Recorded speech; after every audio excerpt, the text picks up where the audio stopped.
अन्य एक महत्वपूर्ण समाचार अत्यारे सामे आवी रह्या छे तेना पर नजर करीशुं।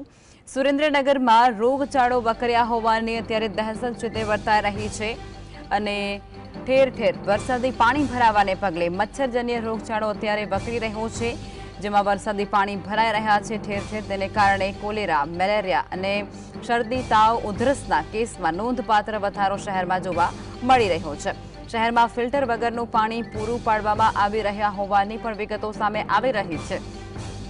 આ સાથે જ શહેરની સિવિલ હોસ્પિટલ અને ખાનગી હોસ્પિટલોમાં અત્યારે દર્દીઓનો ઘસારો જોવા મળી રહ્યો છે। દર્દીઓ હોસ્પિટલે ઉભરાઈ રહ્યા છે કારણ કે સુરેન્દ્રનગર શહેરની અંદર અત્યારે રોગચાળાએ માજા મૂકી છે અને પાણીજન્ય રોગો અત્યારે વકરી રહ્યા છે, જેમાં ઠેર ઠેર વરસાદી પાણી ભરાઈ જવાને પગલે ગંદકીનું સામ્રાજ્ય છવાયું છે અને તે મચ્છર અને માખીના જે રોગ છે તે અત્યારે વધી રહ્યા છે।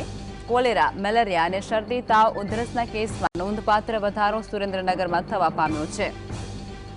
હોસ્પિટલોમાં અત્યારે દર્દીઓ ઉભરાઈ રહ્યા છે કારણ કે શહેરમાં ફિલ્ટર વગરનું પાણી પૂરું પાડવામાં આવે છે, જેને લઈ અને પાણીજન્ય અને મચ્છરજન્ય રોગચાળો છે તે અત્યારે વકરી રહ્યો છે, જેમાં શહેરની સુરેન્દ્રનગર શહેરની જે સિવિલ હોસ્પિટલો સાથે જ અન્ય જે ખાનગી હોસ્પિટલો છે ત્યાં પણ અત્યારે દર્દીઓ છે તે પહોંચી રહ્યા છે અને તસવીરો પણ સામે આવી રહી છે, જ્યાં દર્દીઓ ને દાખલ કરવાની પણ ફરજ પડી રહી છે। કોલેરા, મેલેરિયા, શરદી, તાવ અને ઉધરસ જેવા કેસો છે તેમાં નોંધપાત્ર વધારો જોવા મળી રહ્યો છે।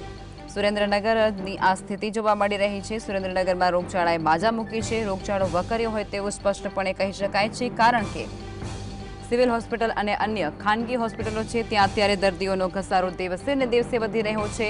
કેસની અંદર પણ નોંધપાત્ર વધારો જોવા મળી રહ્યો છે। મચ્છરજન્ય રોગચાળો છે તેમાં અત્યારે ઉછાળો જોવા મળી રહ્યો છે। ઉપરાંત જે ગંદા પાણીથી થતા રોગો છે તેની અંદર પણ અત્યારે વધારો નોંધાયો છે।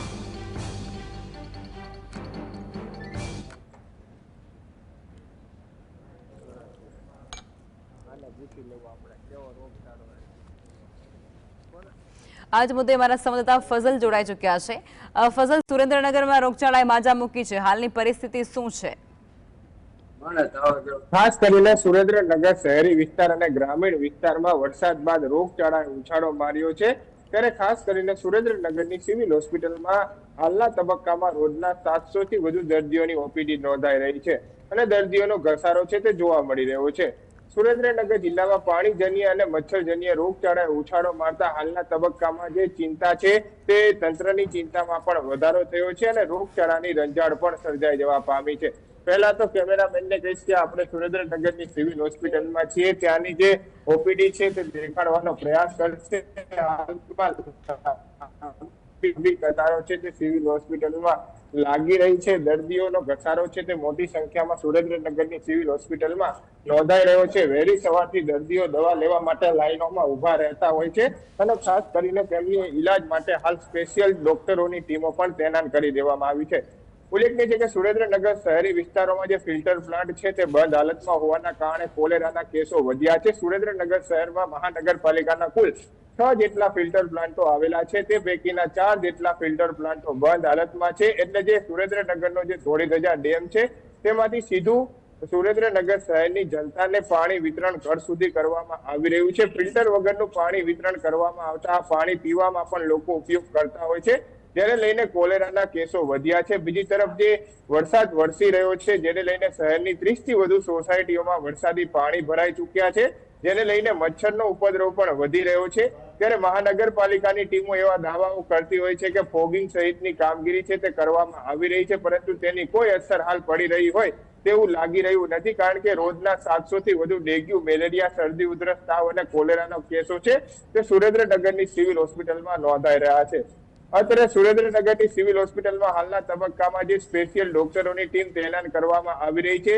રોગચાળો ફાટી નીકળતા 14 જેટલા ડોક્ટરો છે તે ઇમરજન્સી વિભાગમાં તૈનાત કરવામાં આવ્યા છે। આ ઉપરાંત નર્સિંગ સ્ટાફ અને ખાસ કરીને જે તેમની ટીમો છે તેની ફાળવણી કરી અને જે આવનાર દર્દીઓ છે તેને યોગ્ય સારવાર મળી રહે તે પ્રકારના પ્રયાસો સુરેન્દ્રનગરની સિવિલ હોસ્પિટલ ખાતે હાથ ધરવામાં આવી રહ્યા છે। મહાનગરપાલિકા અને તંત્રની બેદરકારીના કારણે રોગચાળો વકરતો જઈ રહ્યો છે, તે ડામવા માટે તંત્ર અને ખાસ કરીને મહાનગરપાલિકાની ટીમો પ્રયાસ કરે તે જરૂરી બન્યું છે। ફિલ્ટરયુક્ત પાણી પૂરું પાડવામાં આવે અને જે સોસાયટીઓમાં વરસાદી પાણી ભરાયા છે, 15 દિવસથી વરસાદી પાણી ભરાયા છે, તેનો યોગ્ય નિકાલ કરી અને જે મચ્છરનો ઉપદ્રવ વધી રહ્યો છે તેની સામે ફોગિંગ સહિતની કામગીરી કરવાની પણ હાલ સુરેન્દ્રનગર શહેરીજનોની માંગ ઉઠવા પામી છે। સિવિલ હોસ્પિટલમાં તો ઓપીડી વધી રહી છે, સાથોસાથ ખાનગી હોસ્પિટલોમાં પણ દર્દીઓનો ઘસારો હાલના તબક્કામાં જોવા મળી રહ્યો છે અને સિવિલ હોસ્પિટલ ઉપરાંત ખાનગી હોસ્પિટલમાં પણ લોકો પૈસા ખર્ચી અને દવા લેવા માટે મજબૂર બની રહ્યા છે, ત્યારે રોગચાળો ડામવા માટે તંત્ર પ્રયાસ કરે તે હવે જરૂરી બન્યું છે। જી આભાર ફઝલ, આપ જોડાયા અને જાણકારી આપી।